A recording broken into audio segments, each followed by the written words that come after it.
Captain Jake Morrison stood on the bridge of the human research vessel Horizon and looked at the readings on his screen. Something was wrong with what he was seeing.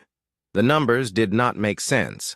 300 years ago, the mighty Zephyrian Empire had sent their best fleet to destroy humanity's first colony world. That fleet had disappeared without any trace. The Empire never sent another fleet after that day. Dr. Lisa Grant worked at her station near the back of the bridge. She was the team's expert on alien artifacts and old civilizations. Her fingers moved quickly over her controls as she studied the strange objects floating in space around their ship. The debris field they had found was unlike anything she had seen before. Metal pieces twisted into impossible shapes drifted past their windows. Each piece carried the markings of the Zephyrian Royal Guard. Commander Alex Turner coordinated the recovery teams from his position at the tactical station. His voice was calm and steady as he gave orders to the small ships that moved between the wreckage. The teams were carefully collecting each piece of debris and bringing it back to the Horizon for study. Turner had served in the Earth Defense Force for 20 years before joining this research mission. He had never seen anything like what they were finding. The first piece of wreckage they examined made everyone on the team feel uneasy. It was part of a Zephyrian command deck. The metal showed no signs of weapon damage. There were no blast marks or melted sections that would suggest a battle had taken place. Instead, the control panels had been carefully removed. Someone had taken apart the ship's systems with great care and skill. Dr. Grant called Captain Morrison to the main laboratory where the largest pieces of debris were being stored. She pointed to a section of hull plating that her team had just brought aboard. The metal was covered in scratches and marks that formed patterns. At first, Morrison thought the marks were random damage from floating in space for 3 centuries. Then Dr. Grant showed him that the scratches were actually words written in the Zephyrian language. The words told a story that made no sense. According to the scratches, the crew of this ship had lived normally for months after whatever had happened to their fleet. They had eaten meals together. They had played games. They had celebrated holidays. The final message scratched into the metal was a simple phrase that Dr. Grant translated as, "We forgot who we were supposed to be." Meanwhile, on the other side of the galaxy, Emperor Vex-High IX sat in his throne room on the Zephyrian homeworld of Zelthara Prime. The Emperor was reviewing the daily reports from across his vast empire. His people controlled hundreds of worlds and commanded fleets that could destroy entire star systems. Yet for 300 years they had avoided one small region of space where humans lived. High Counselor Thexara approached the Emperor's throne with careful steps. She carried a data pad containing the latest intelligence reports about human activities. The Counselor's role was to advise the Emperor on matters of war and peace. For 3 centuries, her advice had been the same. Humans were too dangerous to fight. The High Counselor had built her entire career on the mystery of the Lost Fleet. She spoke to other government officials about human weapons that could make entire armadas disappear without leaving any evidence. She described defensive systems so advanced that they could strike across impossible distances. None of these claims were based on actual knowledge. No one knew what had really happened to the royal fleet. The truth was that the Zephyrian Empire was afraid of the unknown. Their military leaders had studied every detail of the lost fleet's disappearance. The admiral who had commanded the fleet was Kethvar the Bold, one of the most skilled military commanders in Zephyrian history. His ships were the most advanced vessels the Empire had ever built. The crew members were all veterans of successful campaigns against other alien species. Emperor Vex-High had been just a young prince when the fleet disappeared. He remembered the celebrations that had taken place before the ships departed. The entire empire had expected to hear news of a great victory within a few months. Instead, they heard nothing at all. No distress signals, no battle reports, no requests for reinforcements. The fleet had simply vanished as if it had never existed. Back on the horizon, engineer Ben Parker was examining the power systems from one of the recovered Zephyrian ships. He found that the fusion reactors had been shut down in a very specific way. Someone had followed proper procedures to safely turn off the engines. This was not what would happen if a ship was being destroyed in battle. It was what would happen if the crew wanted to make repairs or perform maintenance.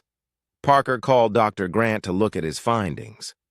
Together, they discovered that multiple ships in the fleet had shut down their power systems at almost the same time. The timing suggested that all the ships had received the same order from their commanding officer. Yet there was no record of such an order in any of the communications equipment they had recovered. Dr. Amy Foster, the team's language expert, was working to decode the few intact computer systems they had found. Most of the data storage devices had been deliberately wiped clean. However, she managed to recover fragments of personal messages and duty logs. The messages painted a picture of a crew that had become increasingly confused and frightened during their final months. One message was from a Zephyrian engineer to his family back home. He wrote about strange dreams that felt more real than his waking hours. He described seeing places that did not exist and talking to people who had different names and faces each time he encountered them. The engineer's final message was a request for his family to remember him as he used to be, not as he had become. Captain Morrison gathered his senior staff in the main conference room to discuss their findings. The evidence they had collected told a story that defied explanation. The Zephyrian fleet had not been destroyed by human weapons. Instead, something had caused the crews to abandon their ships and disappear. The ships themselves had been carefully dismantled by someone who understood Zephyrian technology. Commander Turner presented his analysis of the tactical situation. Based on the position of the wreckage, the fleet had been traveling in standard formation when whatever happened occurred. There were no signs of evasive maneuvers or defensive positioning. The ships had maintained their course right up until the end. This suggested that the crews had not perceived any external threat. Dr. Grant shared her preliminary conclusions about the artifacts they had recovered. The personal belongings found on the ships belonged to the original crew members, but many items had been modified or changed in strange ways. Uniforms had been altered to look like civilian clothing. Military equipment had been converted into tools for farming or cooking. It was as if the crew had tried to transform their warships into something completely different. The most disturbing discovery came from Chief Science Officer Ron Blake, who had been analyzing the local space around the debris field. His instruments detected unusual patterns in the quantum structure of nearby space. The readings suggested that something had fundamentally altered the nature of reality in this region. The changes were subtle but consistent across a sphere of space several light years in diameter. Captain Morrison realized that his team had stumbled upon something far more significant than a simple military disaster. The disappearance of the Zephyrian Royal Fleet was connected to forces that humanity did not yet understand. Whatever had happened here 3 centuries ago might still be active and waiting in the darkness between the stars. The human research team continued their investigation as days turned into weeks. Each new piece of evidence made the mystery deeper and more troubling. Engineer Ben Parker spent his time crawling through the twisted corridors of recovered ship sections. What he found inside those metal chambers would haunt his dreams for years to come. Parker discovered blast marks on the interior walls of several Zephyrian vessels. The damage patterns were strange because they came from inside the ships, not from external weapons. Someone had been fighting inside these vessels, but the scorch marks were scattered and random. They did not follow the organized patterns that would suggest a planned mutiny or coordinated attack. Instead, the damage looked like the result of panic and desperation. In one section of a Zephyrian command ship, Parker found a corridor where the walls were covered in deep scratches. The marks had been made by Zephyrian claws, the natural weapons that all members of their species possessed. The scratches formed no recognizable patterns or words. They were simply the frantic scraping of beings who were terrified beyond reason. Some of the scratches were so deep that they had cut through the metal plating and into the structural supports beneath. Dr. Amy Foster made her own disturbing discoveries as she worked to decode the fragments of ship logs and personal recordings. The Zephyrian language was complex, with subtle differences in tone and context that could completely change the meaning of a sentence. Foster had studied the language for 15 years, but what she found in these recordings challenged everything. She thought she knew about Zephyrian communication. The early log entries from the fleet's journey were normal and routine. Admiral Kethvar documented their progress toward human space with the confidence of a commander who expected easy victory. His officers reported on ship status, crew morale, and strategic planning. The tone of these messages was professional and optimistic. The Zephyrians believed they were embarking on a glorious campaign that would bring honor to their empire. Foster noticed that the first signs of trouble appeared in the logs about 6 months into the journey. Crew members began reporting strange dreams and hallucinations. Medical officers documented cases of Zephyrians who claimed to remember events that had never happened. Some crew members insisted they had served on ships that did not exist or had fought in battles that were not part of their mission. The most disturbing reports came from the fleet's navigation officers. These highly trained specialists began to doubt their own knowledge of space routes and stellar positions.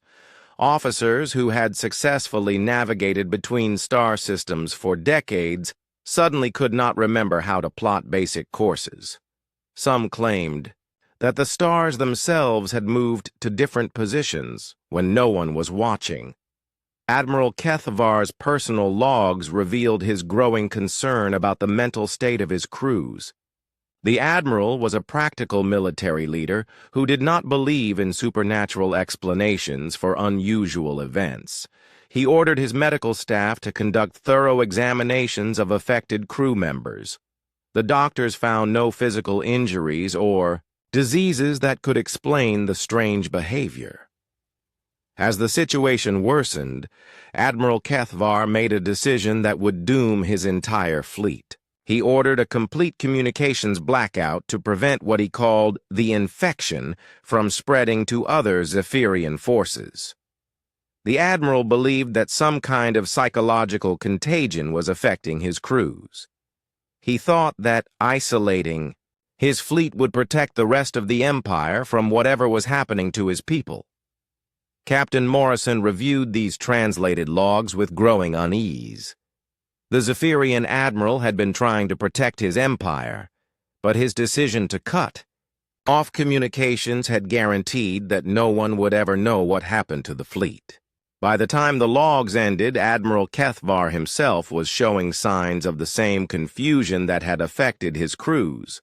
Dr. Lisa Grant was working in a different part of the recovered wreckage when she made a discovery that changed everything. Hidden behind a false panel in what appeared to be a senior officer's quarters, she found a sealed container that had survived 3 centuries in space. The container was made from a Zephyrian alloy that was designed to protect important documents and data storage devices. Inside the container, Grant found a small crystal that glowed with a faint blue light. The crystal was a Zephyrian personal recording device, similar to the journal that a human might keep. The device was still functional despite its age. When Grant activated it, she heard the voice of a Zephyrian female speaking in whispered, frightened tones. The crystal belonged to Fleet Navigator Kixlin, one of the few crew members who had remained mentally stable until the very end of the fleet's journey. Her recordings provided the first clear account of what had actually happened to the Royal Fleet. What Kixlin described was far worse than anything the human researchers had imagined.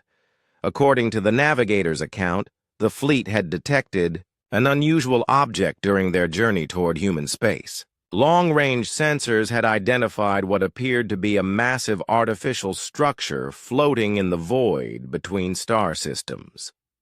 The object was clearly not natural, but it did not match the design patterns of any known civilization. Admiral Kethvar had been intrigued by the discovery. Ancient alien artifacts were valuable prizes that could advance Zephyrian technology and bring glory to whoever claimed them. The Admiral ordered his fleet to investigate the structure before continuing on, to attack the human colonies. This decision would prove to be the worst mistake in Zephyrian military history. Navigator Kixlin described the structure as something that hurt to look at directly.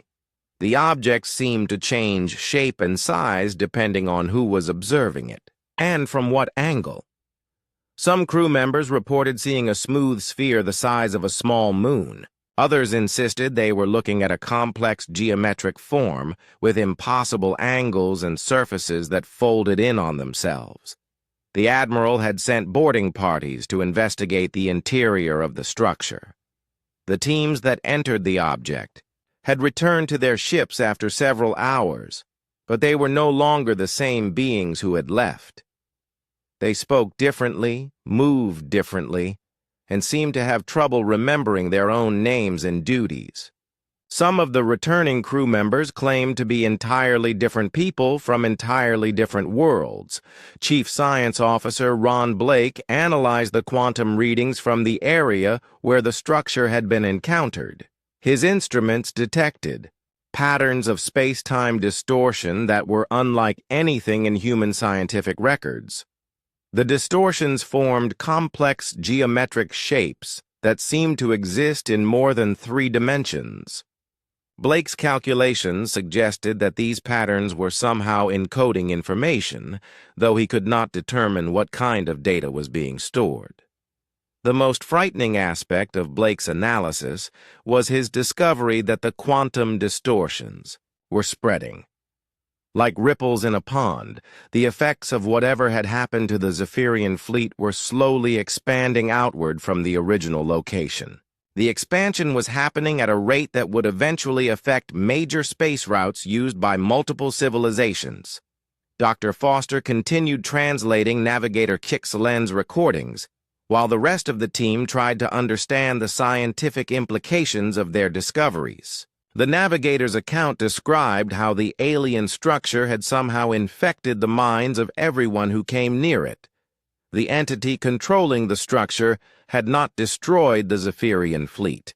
Instead, it had done something much more subtle and terrifying. According to Kixlin, the entity had made the crew members forget who they were supposed to be. Admiral Kethvar had begun to believe he was a simple farmer on a world that had been destroyed centuries ago. His senior officers had become convinced they were children playing games that made no sense to outside observers. The entire command structure of the fleet had collapsed as crew members lost their sense of identity and purpose. The Navigator herself had only avoided the same fate by staying in the heavily shielded navigation chamber of her ship.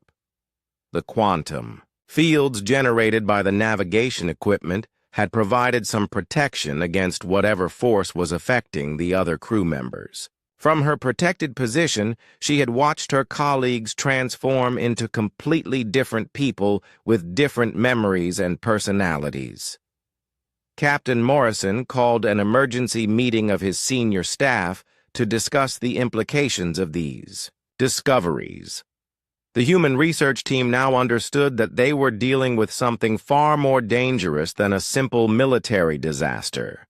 The alien entity that had destroyed the Zephyrian fleet was still active somewhere in the galaxy. Worse yet, its influence was slowly spreading toward inhabited star systems.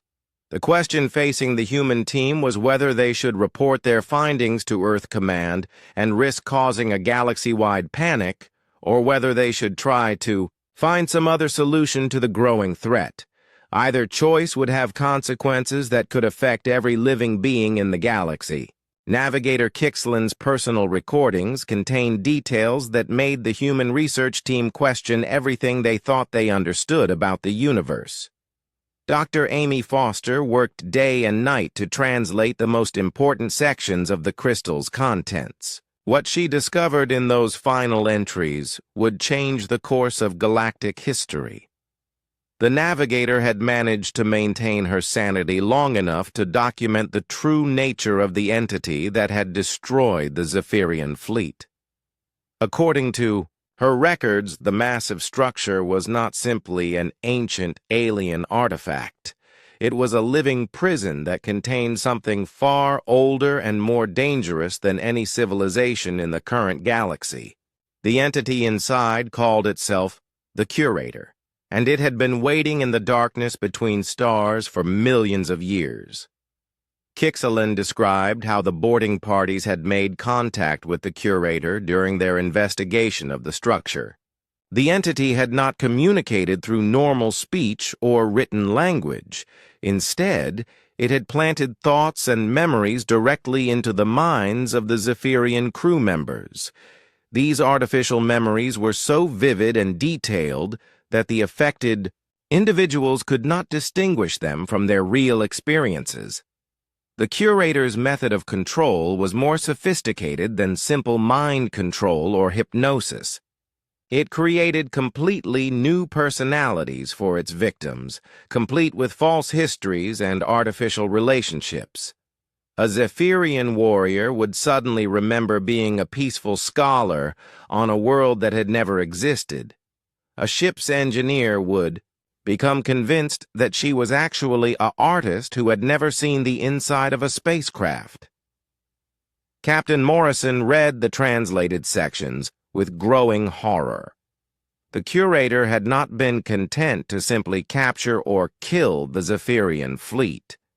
Instead, it had conducted a cruel experiment to test its ability to remake conscious beings according to its own design. The crew members of the Royal Fleet had become unwilling subjects in a study of identity and memory that had lasted for months. Dr. Lisa Grant made connections between the navigator's account and the physical evidence they had recovered from the wreckage. The careful dismantling of ship systems now made sense.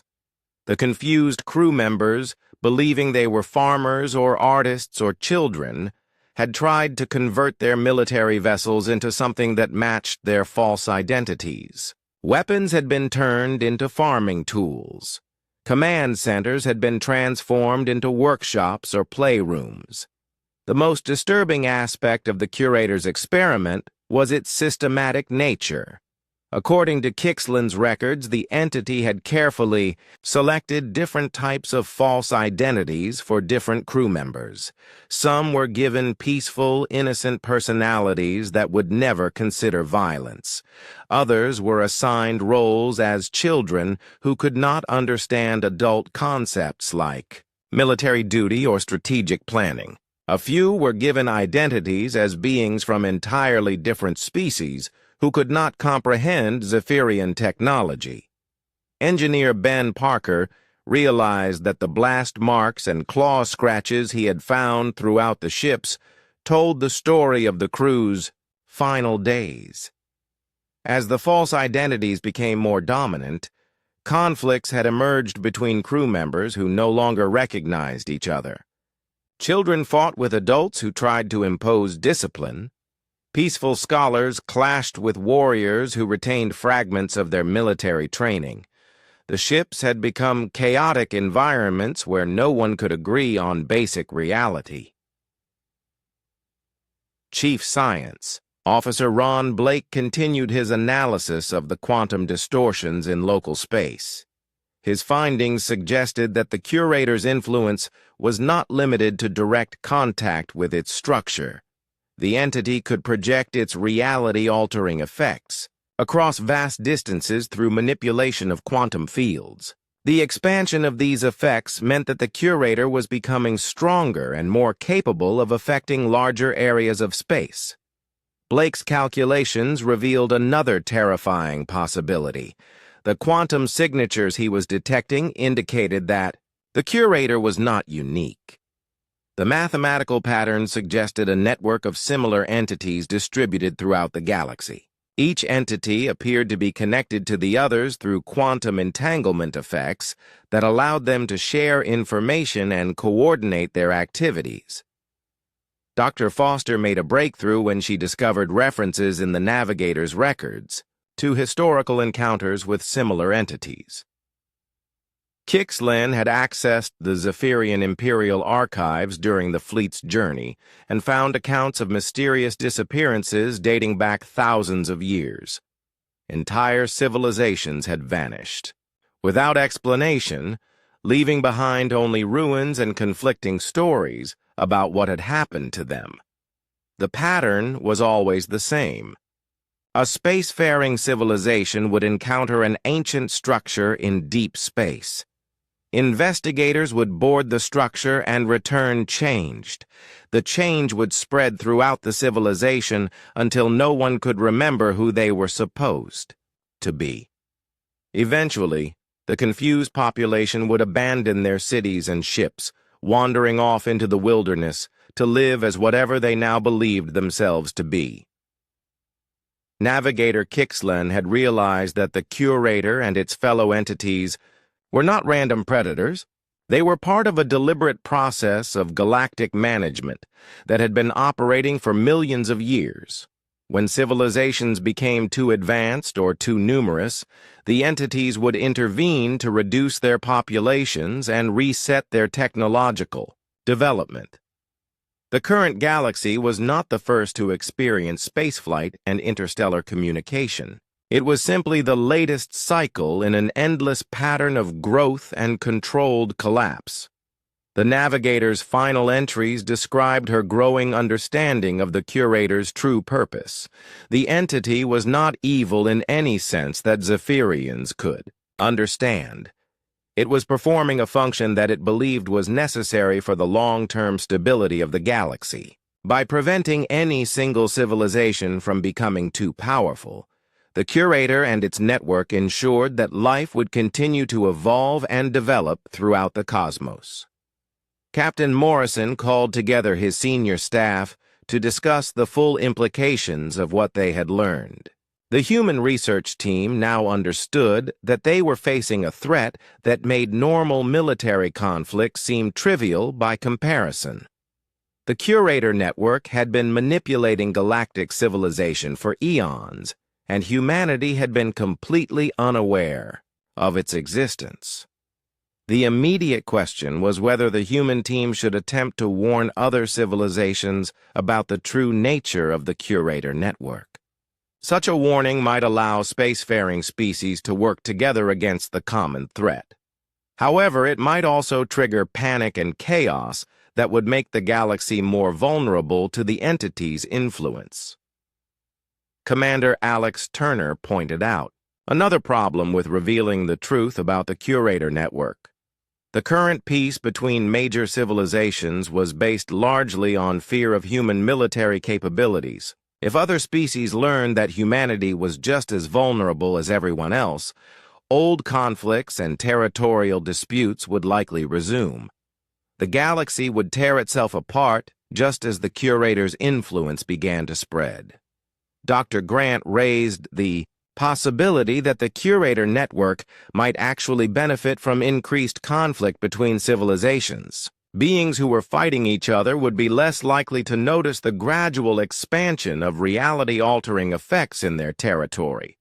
War and chaos might provide the perfect cover for the entities to extend their influence without triggering organized resistance. The human team faced an impossible choice. They could report their findings and risk destroying the peace that had lasted for 3 centuries. They could keep the truth secret and allow the curator's influence to spread unchecked. Or they could attempt to find some middle path that would protect galactic civilization without triggering immediate chaos. Chief Science Officer Blake presented one additional consideration that complicated their decision. His analysis of the quantum effects suggested that the curator network might be aware of the human investigation. The entities had demonstrated the ability to monitor large areas of space through quantum field manipulation. It was possible that the research team's activities had already been detected and analyzed. If the curator network was aware of their investigation, then keeping the truth secret might not be an option. The entities might decide to intervene directly to prevent the spread of information about their existence. The human team could find themselves facing the same fate as the Zephyrian royal fleet if they were perceived as a threat to the network's operations. Navigator Kixelin's final message provided one small hope for the future. Despite the curator's vast power and ancient wisdom, the entity had not been able to completely control every aspect of its experiment with the Zephyrian fleet. Kixelin herself had survived with her identity intact. A few other crew members had also shown resistance to the entity's influence. This suggested that the curator network was not invincible and might be vulnerable to resistance from beings who understood its methods. Captain Morrison realized that his team's discovery of the truth about the royal fleet had placed them at the center of a conflict that would determine the future of galactic civilization. The decisions they made in the coming days would affect every living being in the known universe. The question was whether they had the wisdom and courage to choose correctly when the fate of countless worlds hung in the balance. Captain Morrison spent 3 sleepless days weighing the options available to his team. Every choice led to consequences that could destroy millions of lives. After consulting with his senior staff and reviewing all the evidence they had gathered, Morrison made the most difficult decision of his career. They would tell the galaxy a lie that might save it from the truth. The plan Morrison developed with Dr. Grant and Commander Turner was both simple and sophisticated. They would create a false narrative about the fate of the Zephyrian royal fleet that would maintain the current balance of power in the galaxy while secretly preparing for the real threat. According to their fabricated story, the fleet had indeed been destroyed by advanced human defensive systems that could strike across interstellar distances. Dr. Grant worked with Engineer Parker to create physical evidence that would support their deception. They used the damaged Zephyrian ship components to construct fake weapon signatures and battle damage. Parker's expertise with alien technology allowed him to modify the wreckage in ways that suggested the ships had been attacked by energy weapons of unknown design. The modifications were subtle enough to fool most investigators, but detailed enough to convince military experts. Commander Turner developed the tactical scenario that would explain how human forces had detected and destroyed the Zephyrian fleet.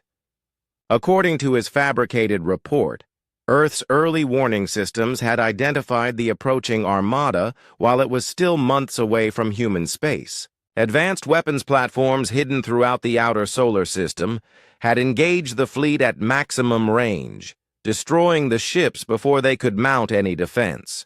The false narrative served multiple purposes beyond simply maintaining humanity's fearsome reputation. It provided a plausible explanation for the wreckage they had discovered while concealing the true nature of the Curator network. More importantly, it established the precedent that humans possessed weapons capable of striking targets across vast distances. This would discourage other civilizations from venturing too close to areas where the Curator's influence was strongest. Chief Science Officer Blake worked to classify the real evidence of the Curator network at the highest levels of secrecy. The quantum readings and Navigator Kixlin's recordings were sealed in archives that could only be accessed by a small group of individuals within Earth's government and military. Blake also established monitoring stations that would track the expansion of the Curator's reality-altering effects throughout the galaxy. The most difficult aspect of maintaining the deception was deciding which officials should be told the truth. Captain Morrison and his team needed support from Earth's leadership to implement their long-term plans for dealing with the Curator network. However, each additional person who knew the truth increased the risk that the secret would be exposed prematurely. Admiral Kate Sullivan, the head of Human Fleet Command, was the first official to receive a complete briefing about the real situation. Sullivan was a practical military leader who understood the implications immediately. If the galaxy learned that humanity was just as vulnerable as every other civilization, the careful balance of fear and respect that maintained peace would collapse overnight. Admiral Sullivan authorized the establishment of a secret research program dedicated to understanding and combating the Curator network. The program would operate under the cover of normal military research and development activities. Its true purpose would be known only to a select group of scientists and military officers who could be trusted with the galaxy's most dangerous secret. Dr. Foster was assigned to lead a linguistic analysis team that would study the Curator's methods of mental manipulation. Her work with Navigator Kixlin's recordings had given her unique insights into how the entity altered the thoughts and memories of its victims. Foster's research would focus on developing countermeasures that could protect human crews from similar attacks. Meanwhile, on the Zephyrian homeworld of Zelthara Prime, Prince Hexdai had begun his own investigation into the mystery of the lost fleet. Unlike his father, Emperor Vexhai, the young prince had grown up hearing whispers and rumors about what might have really happened 3 centuries ago. Some claimed the humans had developed psychic weapons that could drive entire crews insane. Others suggested that humanity had formed alliances with ancient alien powers that predated known civilization. Prince Hexdai used his access to imperial archives to research the official records of the royal fleet's disappearance. What he found contradicted many of the stories that had shaped Zephyrian military doctrine for 3 centuries. The fleet's final communications spoke not of human weapons or defensive systems, but of something far stranger and more disturbing. Admiral Kethvar's last coherent transmission had mentioned the thing that wears faces, and the voice that steals names. These were not descriptions of conventional military technology. They suggested that the fleet had encountered something that operated beyond the normal laws of physics and biology. The prince began to suspect that the true story of the lost fleet had been deliberately obscured by his own government.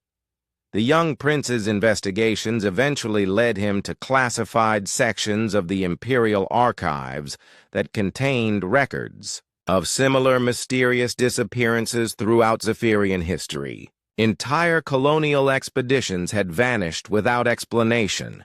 Military patrols had failed to return from routine missions in certain regions of space.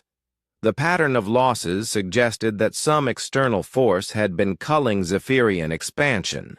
For centuries, Prince Hexdai's growing understanding of the truth put him in a position similar to that of Captain Morrison and his team.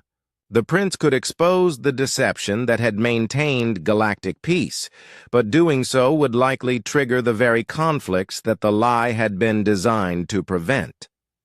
The young Zephyrian found himself facing the same impossible choice between truth and stability. On Earth, the secret research program was making slow but steady progress in understanding the Curator network. Dr. Blake's monitoring stations had detected several new areas where quantum distortions were beginning to appear. The pattern suggested that the network was becoming more active and expanding its influence at an accelerating rate. Time was running out for the galaxy's civilizations to prepare for what was coming. Dr. Grant's analysis of the recovered Zephyrian artifacts had revealed additional details about how the Curator operated. The entity appeared to study its victims extensively before altering their identities. Each false personality was carefully crafted to remove specific capabilities and knowledge that the Curator found threatening. Military leaders became pacifist philosophers. Scientists became superstitious mystics. Engineers became artists who had never seen the inside of a machine. The systematic nature of the Curator's transformations suggested that the entity possessed detailed knowledge about how different types of minds functioned. This implied that the network had been studying galactic civilizations for far longer than anyone had suspected. Every species, every individual, every form of consciousness was cataloged and understood by intelligences that had been observing the galaxy since before the first stars formed planets. Commander Turner worked with Admiral Sullivan to develop contingency plans for various scenarios involving the Curator network. If the entity's influence spread to major trade routes, entire sectors of the galaxy could be cut off from normal commerce and communication. If the network decided to actively intervene in galactic affairs, conventional military forces would be useless against beings that could rewrite reality at the quantum level. The most frightening scenario involved the possibility that the Curator network had already infiltrated major civilizations without anyone realizing it. If the entities could alter memories and personalities at will, then influential leaders throughout the galaxy might already be under their control. Government officials, military commanders, and scientific researchers could all be unknowing, agents of the network's agenda. Engineer Parker made a disturbing discovery while analyzing the quantum signatures associated with the Curator's influence. The mathematical patterns were similar to certain effects that had been observed near Earth during humanity's early space exploration efforts. Several deep space missions had reported unusual readings and crew behavior that were now recognizable as signs of Curator activity. This suggested that the network had been monitoring humanity for much longer than anyone had realized. The implications of Parker's discovery forced Captain Morrison to consider an even more troubling possibility. What if the entire history of human space exploration had been subtly influenced by the Curator network? What if humanity's rapid technological development and successful expansion into space had been allowed or even encouraged by the entities for their own purposes? The human species might be playing a role in the network's long-term plans without ever realizing it. Dr. Foster's research into the Curator's mental manipulation techniques had revealed that the entity's influence was not limited to direct contact with its physical structures. The quantum field effects that the network generated could carry subtle influences across vast distances. This meant that the deception Captain Morrison's team had created might already be known to the entities. 5 years had passed since the discovery of the lost fleet, and the galaxy continued to exist in a state of peace built upon carefully maintained lies. Admiral Morrison, promoted for his discovery of evidence proving humanity's superior military capabilities, now commanded a secret fleet dedicated to monitoring and combating the Curator network. The irony of his position was not lost on him. He had become famous for uncovering the truth about the Zephyrian fleet's fate while spending every day concealing that same truth from the galaxy. The deception had grown far beyond its original scope.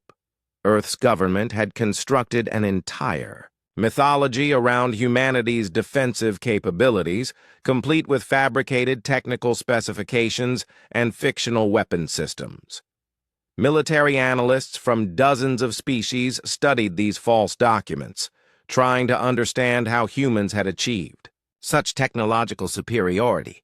The more they studied the lies, the more convinced they became that humanity possessed powers beyond their comprehension. Dr. Lisa Grant, now the director of the Secret Curator Research Program, had made significant progress in understanding the network's methods and capabilities.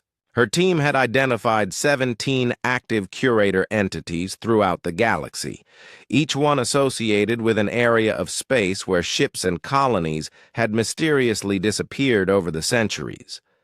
The entities appeared to operate independently, while sharing information through quantum entanglement effects that transcended normal space and time.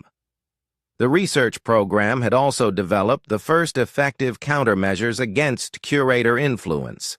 Specialized shielding systems could protect small areas from the entity's reality-altering effects, though the technology was still too primitive and expensive to deploy on a large scale. Dr. Grant's teams were working around the clock to improve the shielding and develop new methods of resistance. But progress was frustratingly slow.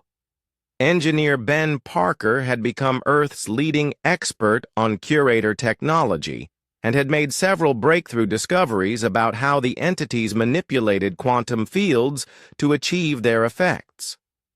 His analysis suggested that the network was not actually altering reality itself, but rather changing how conscious minds perceived and interpreted reality. This distinction was crucial because it meant that the entity's power had limits and could potentially be overcome by beings who understood their methods. Chief Science Officer Ron Blake continued to monitor the expansion of curator influence throughout the galaxy. His network of hidden sensors had detected a troubling acceleration in the entity's activities.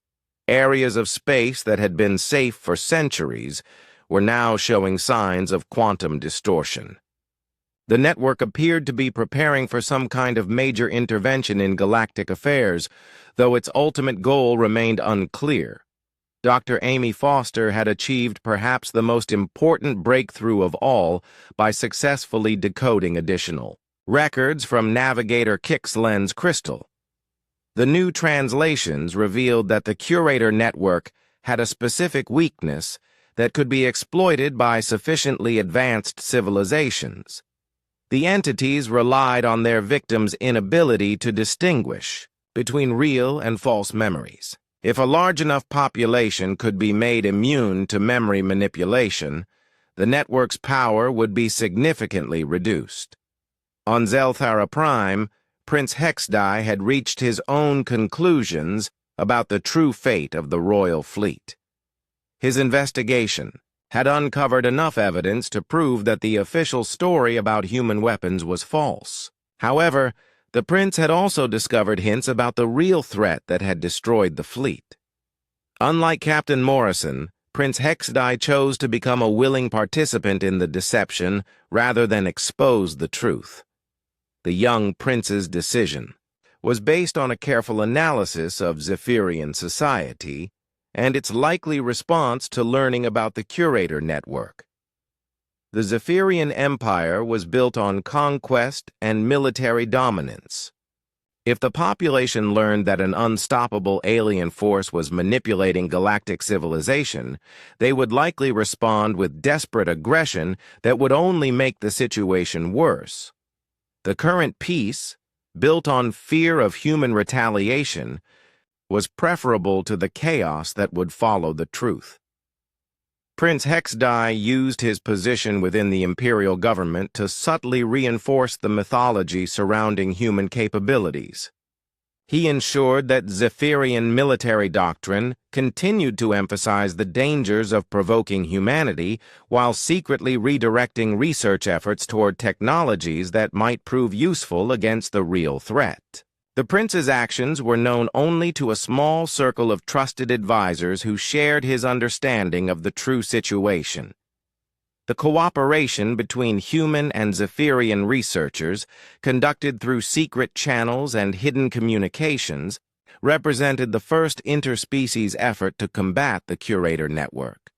Information flowed between Earth and Zelthara Prime through carefully disguised diplomatic contacts and academic exchanges. Both sides maintained the public fiction of mutual hostility while working together against a common enemy that neither could face alone. Admiral Morrison had come to understand that the galaxy's current stability was more fragile than anyone realized. The peace between major civilizations depended not only on maintaining the deception about human weapons, but also on preventing any large-scale conflict that might disrupt the delicate balance of power. Wars created refugees and displaced populations that were particularly vulnerable to Curator influence. A major galactic conflict would provide perfect cover for the network to expand its operations without detection. The secret monitoring stations, established by Dr. Blake, had detected several incidents where the Curator influence had briefly touched inhabited systems.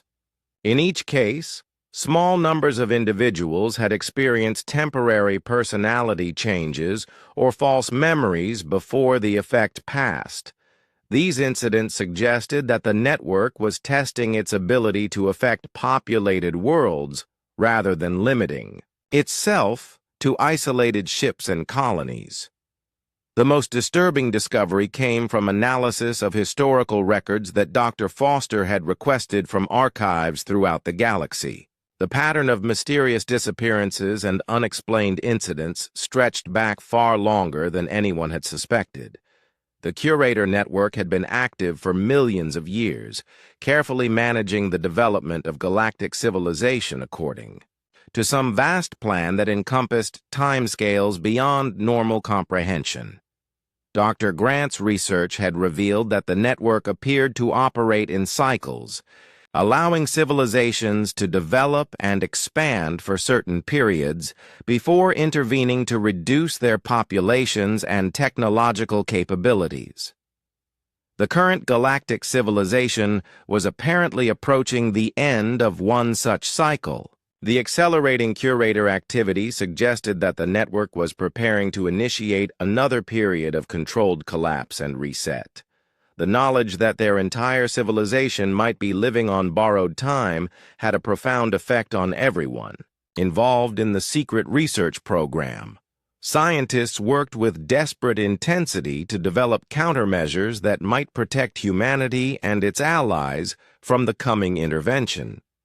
Military planners developed contingency strategies for scenarios that defied conventional understanding of warfare and conflict.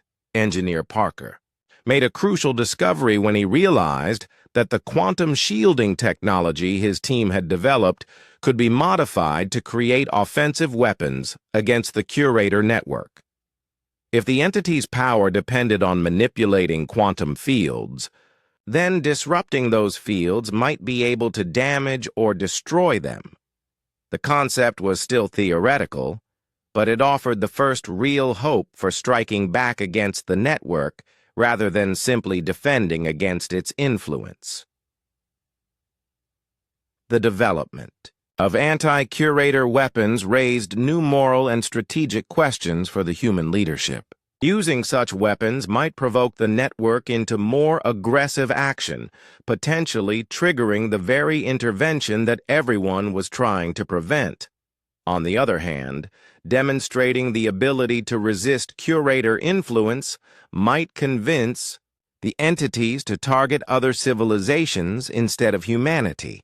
Admiral Morrison found himself facing the same impossible choices that had confronted him 5 years earlier when his team first discovered the truth about the Royal Fleet.